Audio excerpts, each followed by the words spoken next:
দেখতেই পাচ্ছ ভাইয়ের বার্থডে, তো ভাই বসে পড়েছে।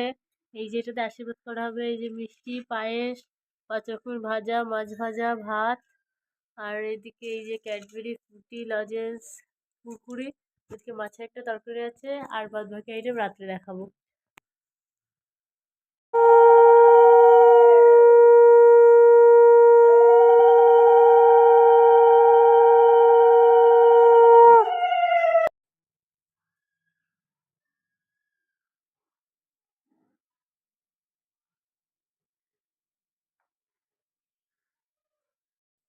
না পুজো